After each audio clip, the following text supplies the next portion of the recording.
सभी भक्तों को, माताओं को, बहनों को आने वाली जीवित पुत्रिका व्रत की ढेर सारी शुभकामनाएं। भक्तों, माँ की ममता संसार की सबसे बड़ी शक्ति है।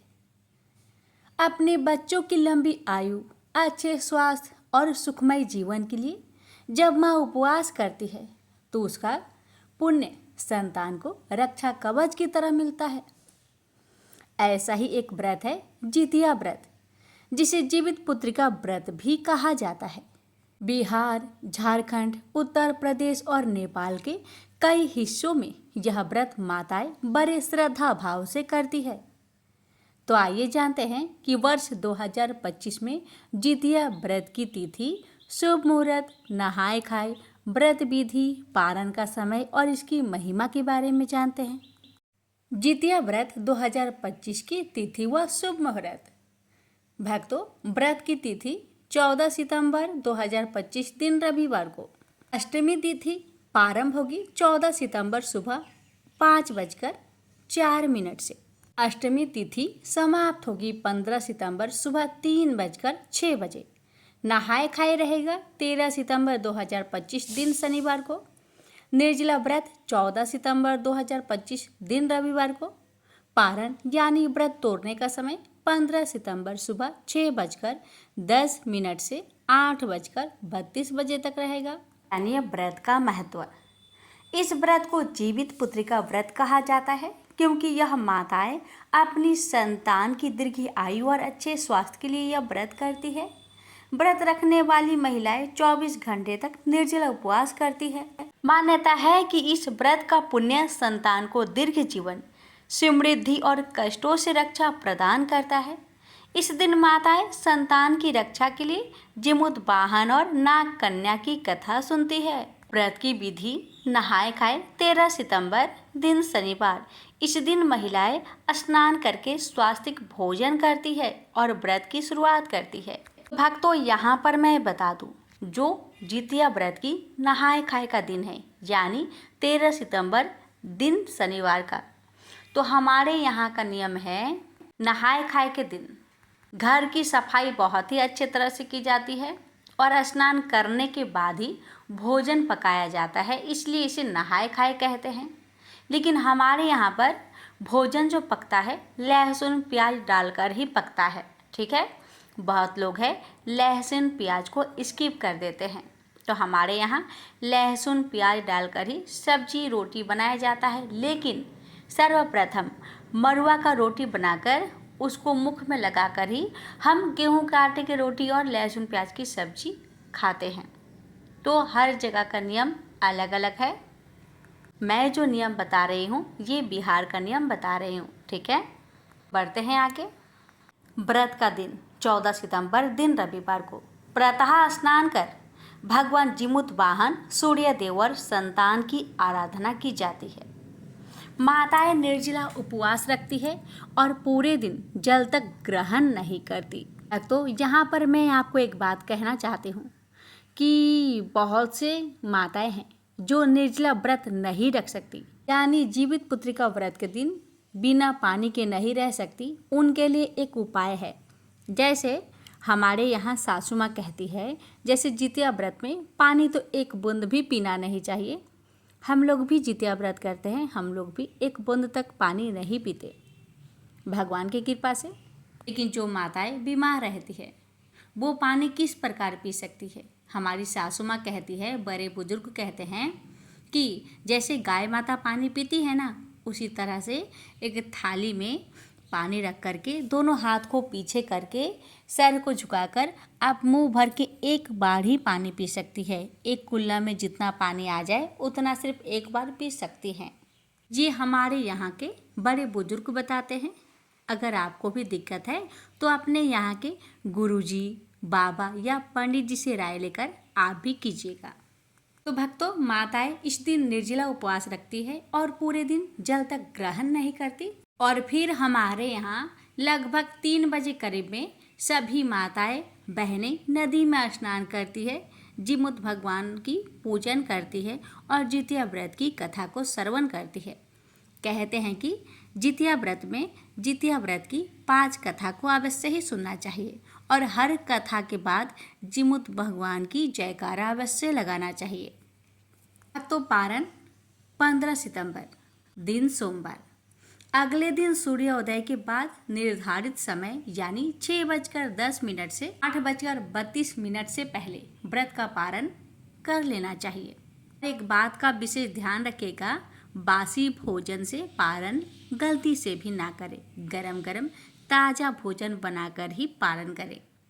हमारे यहाँ यानी हम लोग गरम गरम चावल, सब्जी, रोटी, दाल सभी पकाकर गरम गरम पारण करते हैं।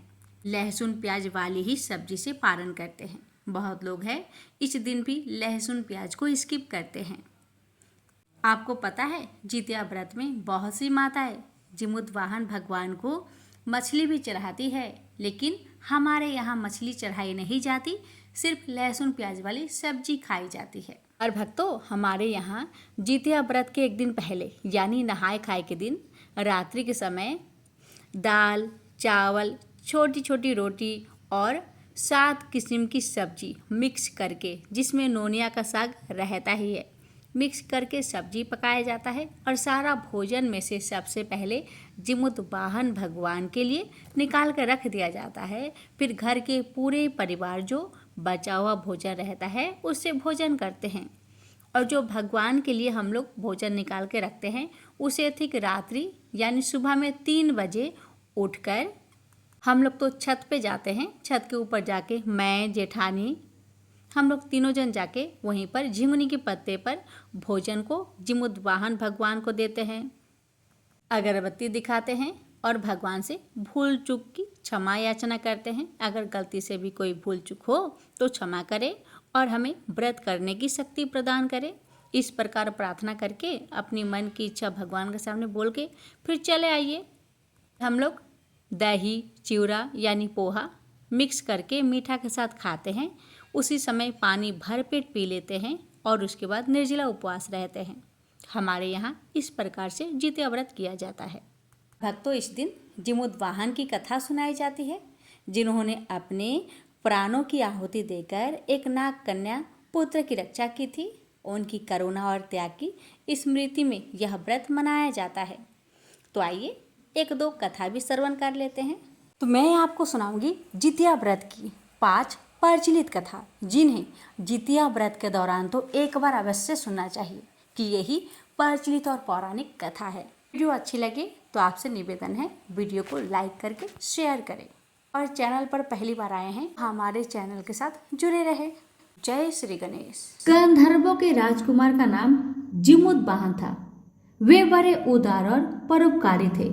जिमुत वाहन के पिता ने वृद्ध अवस्था में वानप्रस्थ आश्रम में जाते समय इनको राज्य सिंहासन पर बैठा दिया, किंतु इनका मन राजपाट में नहीं लगता था।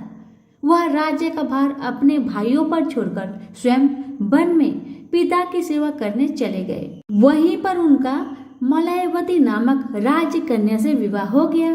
एक दिन जब वन में भ्रमण करते हुए जिमुत वाहन काफी आगे चले गए, तब उन्हें एक वृद्धा विलाप करती हुई दिखी। इनके पूछने पर वृद्धा ने रोते हुए बताया, मैं नागवंशी स्त्री हूँ और मुझे एक ही पुत्र है। पक्षीराज गरुड़ के समक्ष नागों ने उन्हें प्रतिदिन भक्षण हेतु एक नाग सौंपने की प्रतिज्ञा की हुई है। आज मेरे पुत्र शंखचूड़ की बलि का दिन है। जिमुत वाहन ने वृद्धा को आश्वस्त करते हुए कहा, डरो मत, मैं तुम्हारे पुत्र की प्राणों की रक्षा करूंगा। आज उसके बदले मैं स्वयं अपने आप को उसके लाल कपड़े में ढककर बद्धशिला पर लेटूंगा। इतना कहकर जिमुत वाहन ने शंखचूड़ के हाथ से लाल कपड़ा ले लिया और वे उसे लपेटकर खुद को बलि देने के लिए चुनी हुई बद्धशिला पर लेट गए। नियत समय पर गरुड़ बड़े बेग से आए और वह लाल कपड़े में ढके जिमुत वाहन को पंजे में दबोचकर पहाड़ के शिखर पर जाकर बैठ गए।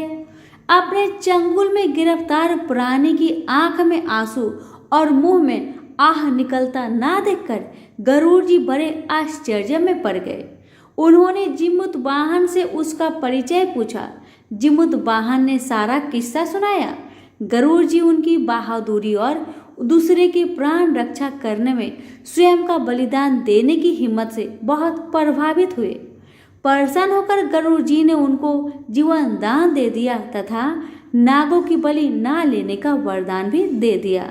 इस प्रकार जिमुतवाहन के अदम्य साहस से नाग जाति की रक्षा हुई और तब से पुत्र की सुरक्षा हेतु जिमुतवाहन की पूजा की प्रथा शुरू हो गई।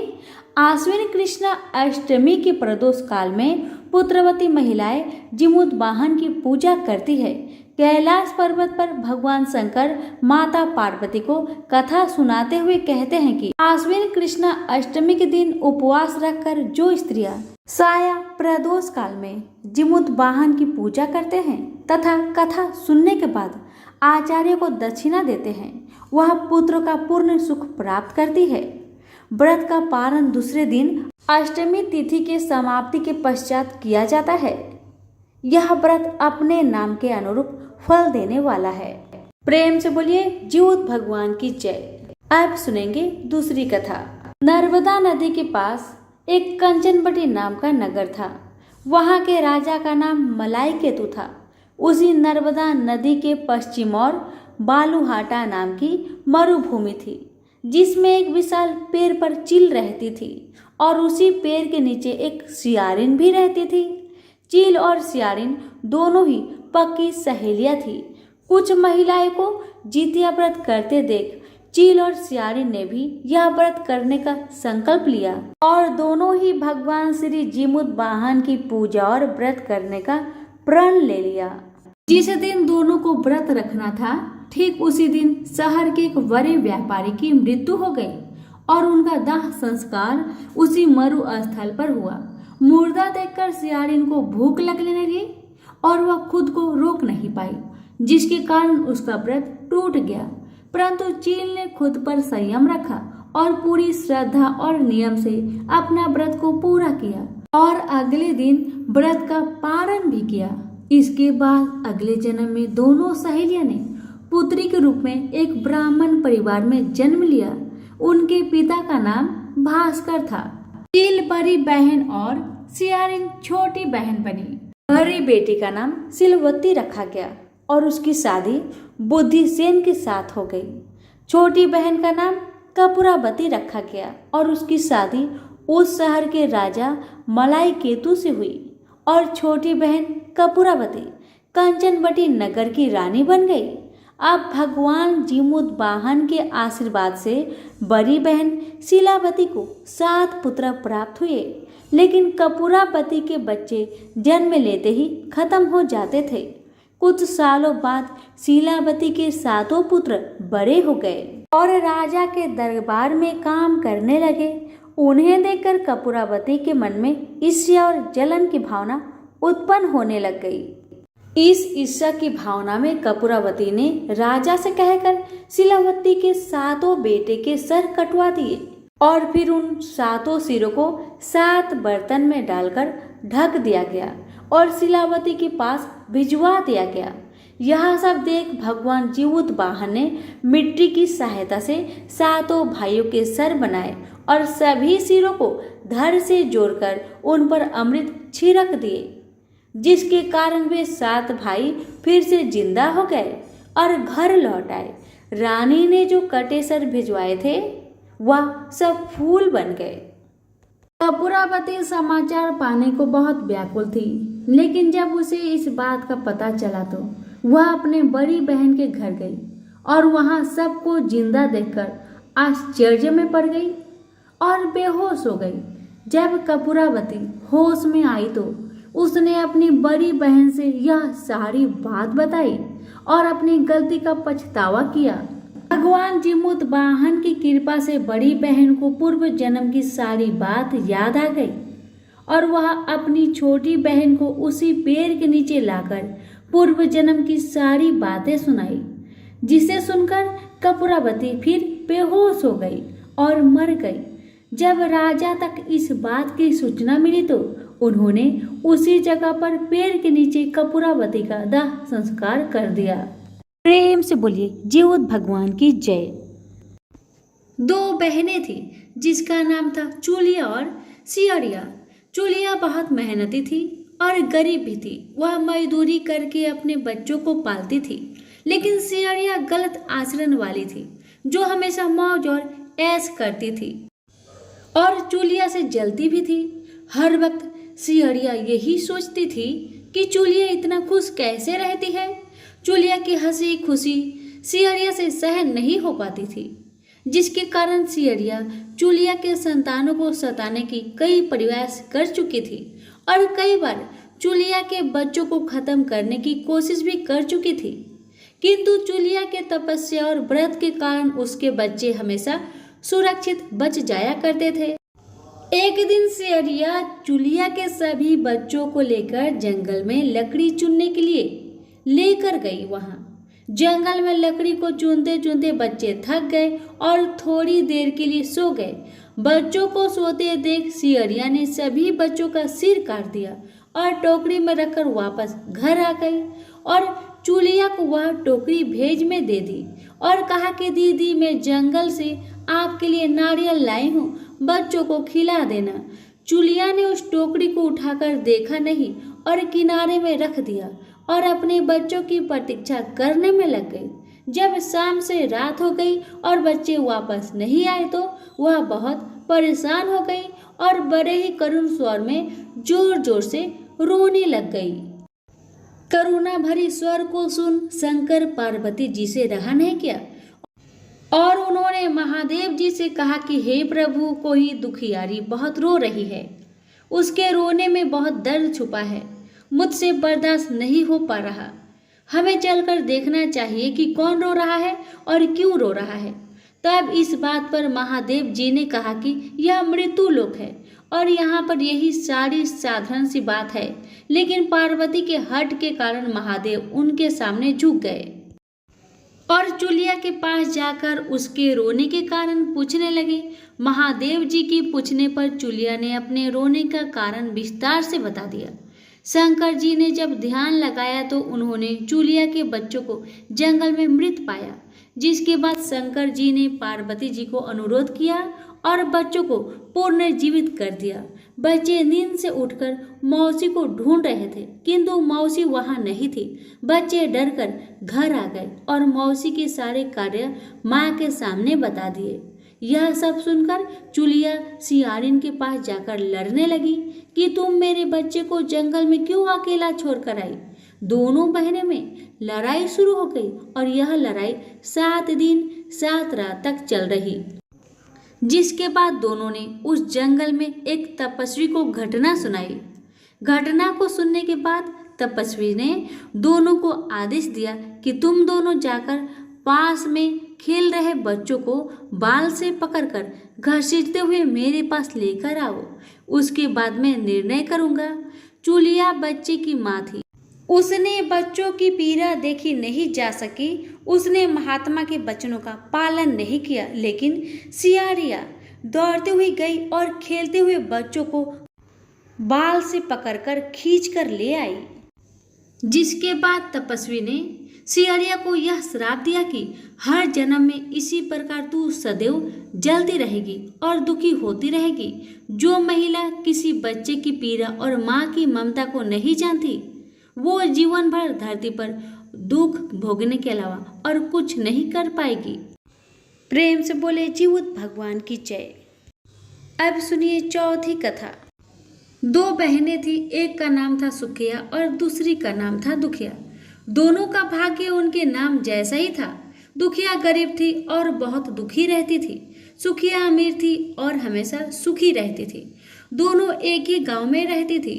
दुखिया सुखिया के घर में काम करती थी, साफ सफाई करती थी, खाना बनाती थी और जो खाना बच जाता था वह खाना सुखिया दुखिया को दे देती थी। इसी तरह दुखिया का घर चलता था। समय बीतता गया, दोनों को बच्चे थे। सुखिया को 2 पुत्र थे और दुखिया को भी 2 पुत्र थे। जब जितिया का व्रत आया तो दोनों बहन जितिया का व्रत रखती थी। दुखिया सुखिया के घर में काम करती थी। व्रत के दिन दुखिया ने सुखिया के घर में जो चावल फटका, उससे जो खुर्दी निकला वह अपने लिए रख ली और साफ चावल सुखिया को दे दी। फिर साग चुनी। साग चुनने का मतलब पत्तियों को डंठल से अलग करना।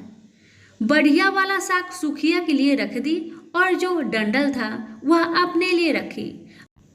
अब दुखिया ने सुखिया का घर सारा खाना बना दिया और अपने घर चावल की खुर्दी और साग की डंठल लेकर गई। बनाने के लिए खुर्दी का चावल और साग की डंठल बनाकर वह खाना अपने बच्चों को खिलाई और खुद भी खाई। उसके बाद दुखिया सोने चली गई। आधी रात में एक बूढ़ी औरत उसके घर पर आकर दरवाजा खटखटाती है तो दुखिया पूछती है, कौन है? तब बूढ़ी बोलती है, बेटा हम हैं। दुखिया ने उठकर फटाक खोला और पूछती है, अम्मा आपको क्या चाहिए? इतनी रात में आप यहाँ किस लिए आई हो? बूढ़ी बोलती है, बेटा मुझे बहुत भूख लगी है, कुछ खाने को दे दो। दुखिया उसे घर के अंदर ले आती है और कहती है, हम लोग बहुत गरीब हैं, आज मैंने खुर्दी का चावल और साग की डंठल बनाया है, क्या आप खाएंगी? तो बूढ़ी कहती है, हाँ क्यों नहीं खाएंगे, हमें बहुत भूख लगी है, हम वही खाएंगे। दुखिया अंदर जाकर खुर्दी चावल और साग की डंठल लाती है और बूढ़ी को देती है। खाने के लिए बूढ़ी खाना खाने के बाद कहती है कि मुझे अच्छे से कुछ दिखाई नहीं देता, इतनी रात के अंधेरे में मैं अपने घर कैसे जाऊंगी? तो दुखिया कहती है, कोई बात नहीं, आप यहीं पर सो जाइए, सुबह अपने घर चले जाना। तो बूढ़ी दुखिया के घर में ही सो जाती है। फिर थोड़ी देर बाद उठकर बूढ़ी बोलती है, बेटा मुझे पैखाना लगी है, कहाँ करूँ? तो दुखिया कहती है, मेरे घर में बाथरूम नहीं है, इसलिए आप उधर कोने में कर लीजिए। बूढ़ी पूछती है कि बेटा भर भर करे या छर छर करे? दुखिया नींद में थी तो कहती है, माता जी भर भर कर दो, मैं सुबह साफ कर दूंगी। फिर थोड़ी देर बाद बूढ़ी पूछती है कि बेटा मैं अपने हाथ कहाँ साफ करूं? तो दुखिया कहती है, आप मेरे सर में अपने हाथ को साफ कर लीजिए। जब सुबह होती है तो दुखिया को यह सब सपने जैसा लगता है कि सोते समय मुझे कोई सपना आया होगा। वह ज्यादा कुछ नहीं सोचती और नदी में नहाने के लिए चली जाती है। जब वह नदी में नहाती है और अपने बाल धोती है तो उसके बालों से होते हुए जो पानी बहता है वह सोने का पानी होता है। आसपास की सभी महिलाएं यह देखकर चकित हो जाती है और कहती है कि तुम्हारे बालों से तो सोने का पानी गिर रहा है, क्या बात है? फिर उसे रात की सारी बात याद आती है। वह दौड़कर अपने घर की ओर भागती है, यह सोचकर कि उसका घर पैखाना से गंदा हुआ होगा, पहले उसको साफ करना होगा। जब वह अपने घर जाती है तो देखती है कि घर के हर कोने में ढेर सारा सोना बिखरा पड़ा है। यह सब देखकर दुखिया बहुत खुश हो जाती है और सोचती है कि जीतमान बाबा की कृपा है, यह सब तो माता का रूप धारण करके मेरे घर आए और मुझे इतना आशीर्वाद दिए। अब दुखिया अमीर हो जाती है और सुखिया के घर जाकर काम करना बंद कर देती है। दुखिया जब अपना व्रत पूरा करती है तो अपने पुत्र से कहती है कि जाओ मौसी के घर से तराजू लेकर आओ, यह नापने के लिए कि यह सोना कितना है। बच्चा बहुत खुशी से सुखिया मौसी के घर जाता है और तराजू मांगता है। तो सुखिया पूछती है कि तराजू पर क्या नापना है? तो बच्चा बोलता है, मेरे घर में बहुत ढेर सारा सोना है, उसी को मम्मी नापेगी। सुखिया कहती है, खाने के लिए तुम्हारे पास कुछ भी नहीं है और सोना नापोगे, मुझसे झूठ कहते हो। तो बच्चा कहता है, नहीं मैं झूठ नहीं बोल रहा हूँ। सुखिया सोचती है, जब तराजू मांगा है तो कुछ न कुछ तो जरूर नापना होगा, इसलिए वह तराजू के पीछे गोंद लगा देती है कि जो भी नापेगा वह थोड़ा सा इसमें चिपक जाएगा। दुखिया जब तराजू पर सोना नापती है तो कुछ सोना का टुकड़ा उस बूंद में चिपक जाता है। जब बच्चा तराजू लौटाने आता है तो सुखिया उसको उलट पुलट कर देखती है तो उसे तराजू में सोना लगा हुआ मिलता है। सुखिया सोचती है उसके घर में जरूर कहीं से सोना आया होगा, इसलिए वह कई दिन से काम पर भी नहीं आ रही है। सुखिया उसके घर जाकर देखती है कि यह सोना कहाँ से आया। जब सुखिया दुखिया के पास जाकर पूछती है कि तुम्हारे पास कहाँ से इतना सोना आया, कि तुम तराजू मंगाई नापने के लिए, तो दुखिया उस रात की सारी कहानी अपनी बहन सुखिया को बताती है। दुखिया का मन एकदम सच्चा था, इसलिए वह सब कुछ बता देती है। लेकिन सुखिया के मन में लालच आने लगा कि दुखिया के पास हमसे ज्यादा धन आ गया। अब अगले जितिया में मैं भी खुर्दी का चावल और साग का डंडल बनाऊंगी। फिर अगले साल जितिया व्रत दोनों बहन ने रखा। सुखिया के पास हर तरह का सुख था और धन भी था, फिर भी वह जितिया के दिन चावल फटक कर साग चावल फेंक दी और खुर्दी अपने पास रख ली। साग को तोड़कर पतिया फेंक दी और डंडल अपने पास रख ली और वही बनाई। खा पी कर पूजा पाठ करके सोने चली गई। फिर आधी रात में उसके घर में भी बूढ़ी आई और दरवाजा खटखटाती है। सुखिया उसका इंतजार कर रही होती है। वह तुरंत दरवाजा खोलकर बूढ़ी को अपने घर के अंदर ले आती है। बूढ़ी बोलती है, मुझे बहुत भूख लगी है, कुछ खाने को दे दो। तो सुखिया कहती है, मैंने खुर्दी का चावल और डंडल का साग बनाया है। बूढ़ी बोलती है, कोई बात नहीं, मैं खाऊंगी। तो सुखिया परोस देती है और वह सोने चली जाती है। बूढ़ी बोलती है, मैं घर नहीं जा सकती, मुझे दिखाई नहीं देता। तो सुखिया कहती है, कोई बात नहीं, आप यहीं सो जाओ। थोड़ी देर बाद बूढ़ी फिर बोलती है कि मुझे पैखाना लगी है, कहाँ करूँ? तो सुखिया कहती है, वही कोने में कर लीजिए। फिर थोड़ी देर बाद बूढ़ी पूछती है कि भर भर करे या छर। इस समय सुखिया को याद नहीं आता कि दुखिया ने क्या बोला था। तो सुखिया बोली, माँ छर कर दीजिए। फिर बूढ़ी पूछती है कि बेटा मैं अपना हाथ कहाँ साफ करूँ? सुखिया कहती है, मेरे सर में साफ कर दीजिए। बूढ़ी अपना हाथ सुखिया के सर में साफ कर देती है। जब सुखिया सुबह उठती है तो उसका पूरा घर गंदगी से भरा पड़ा होता है और उसके बाल में भी बहुत गंदगी लगी होती है। यह सब देखकर सुखिया बहुत दुखी हो जाती है और उसे बहुत गुस्सा भी आता है। वह अपनी बहन दुखिया को बुलाती है और उसको गुस्सा करती है कि तुमने हमसे झूठ कहा और मेरा पूरा घर गंदा करवा दिया। तो दुखिया पूछती है कि तुमने क्या कहा था, भर भर या छर? तो सुखिया कहती है, मैं तो छर बोली। तो दुखिया कहती है, यहीं पर तो तुमने गलती करी और तुम्हारे पास तो सब कुछ था, किसी चीज की कमी नहीं थी, फिर भी तुमने लालच किया। मेरे पास तो कुछ भी नहीं था, तुम्हारे पास तो सब कुछ था। तुम्हारे घर जीतमन बाबा भेष बदल कर आए, लेकिन फिर भी तुमने उन्हें अच्छा खाना नहीं परोसा। मेरे पास तो कुछ भी नहीं था, इसलिए मैंने उन्हें खुर्दी का चावल और साग का डंडल परोसा था।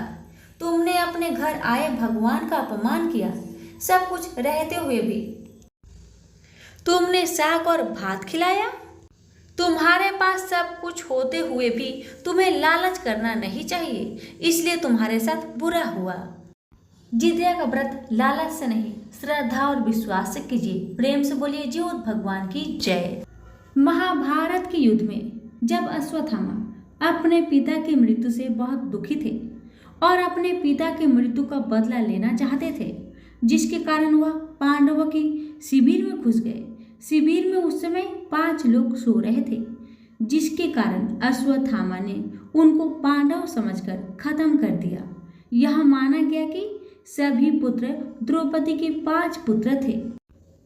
जिसके बाद अर्जुन ने अश्वत्थामा को बंदी बना लिया और उनकी दिव्य मणि भी छीन ली, जिसके कारण अश्वत्थामा ने क्रोध में आकर अभिमन्यु की पत्नी के गर्भ में पल रहे शिशु को भी ब्रह्मास्त्र के जरिए मार डाला। जिसके बाद भगवान श्री कृष्ण ने अपने सारे पुण्य का फल उत्तरा की अनजन्मी संतान गर्भ में पल रहे शिशु को पुनः जीवित किया। श्री कृष्ण की कृपा से इस पुत्र का नाम जीवित पुत्र का नाम दिया गया। तब से लेकर आज तक संतान की लंबी उम्र के लिए और उनकी मंगल कामना के लिए हर साल माताएं जितिया व्रत या जीवित पुत्र का व्रत रखती है और परंपरा के साथ उन्हें पूरा भी करती है। प्रेम से बोलिए जीवत भगवान की जय। भक्तों, जितिया व्रत केवल एक उपवास नहीं है, बल्कि माँ की संतान के प्रति प्रेम और त्याग का प्रतीक है। यह व्रत हर माँ को शक्ति, संतोष और संतान के जीवन के लिए अवशासन देता है।